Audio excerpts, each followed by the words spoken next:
Good morning, welcome to Brightworks.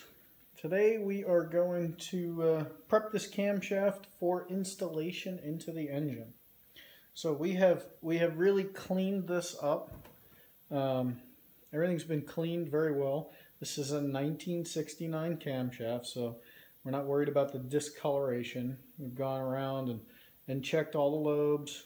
This one's in pretty good shape, so we're not going to have it re-welded or rebuilt. But what we do have to do is we have to clean it before we lube it. So I'm using plain old rubbing alcohol to clean each one of the cam journals as well as each one of the cam lobes. They're definitely clean because we've cleaned them.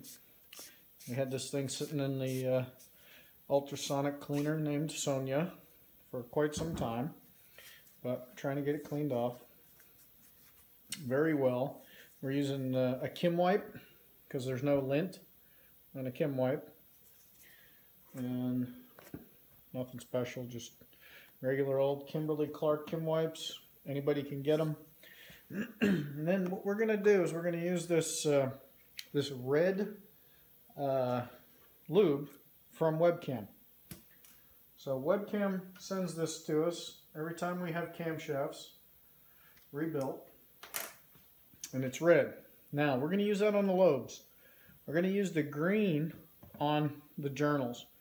We know that the green has extra moly in it for making sure that our camshaft runs well in the beginning and we don't wear anything out till we build oil pressure. But we also know that Webcam tells us use this or they won't cover any warranty. So we want to make sure we use this on the lobes. So we're just going to spread it out on there. We're going to do these two. And this is where you get messy. Some of the people I know would prefer to put a latex glove on. Absolutely, you can do that. You're not going to hurt anything. You're also not going to hurt yourself by getting a little bit of cam lube on your finger that you have to clean off. So don't worry so much about the base circle side because your rocker's not pushing very hard there, but on the nose, absolutely make sure you've got plenty on there. And we'll actually go back and touch these up again when we put the rocker arms on. Now I'll go through and do the rest of this. The nice part of this is that they're smaller than the journals, so if you do your lobes first, you can do all the lobes first, and then you can do the journals on the way in. So I'll get these lobes done, and we'll come back and talk a little bit more about that. All right, now we're going to get ready to put the camshaft in. And this is the 1 through 3 side, so the left side of the motor. I just happen to have it turned up so that it's a little bit easier to see, a little bit easier to get to. I have pre-lubed the journals. On this particular casting, it's a 0R casting, so there are only 3 journals, just like there's 3 journals on the camshaft. If you're working on a newer motor, you're going to have 4 journals, so make sure that you pre-lube all 4. Now, I'm going to come in and I'm going to lube the journal itself.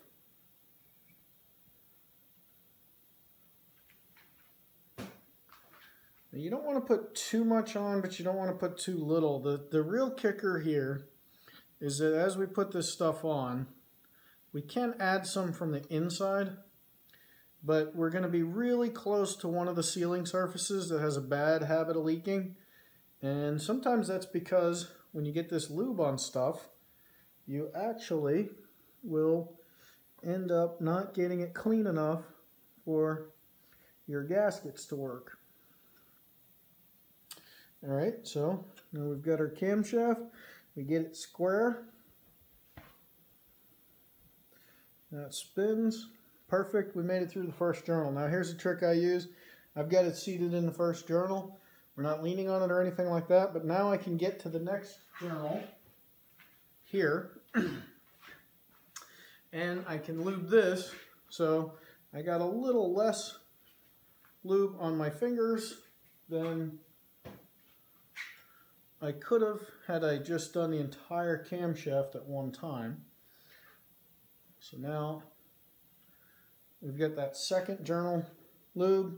We'll continue to go in, and the first journal is not going to catch on the next one. Okay, because the next space, or the next running surface on the cam rack, is actually way down in there.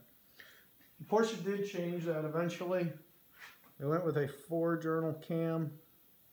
As a matter of fact, it is nearly impossible to get 3-journal billets anymore easily. Sure, there's a couple places out there that do them, but when we're talking about 1970s, 1969. All right, I'm going to actually reach inside of here to grab the other end of this camshaft so that it doesn't touch anything that it's not supposed to. All right, now we're almost in. I'm going to take one last chance, and I'm just using Lucas. You can get this anywhere, assembly lube. Semi-synthetic, but it's got extra zinc and moly in it. So I'm going to hit this first journal that we saw one more time before I put it home, just for good measure. Can't hurt anything.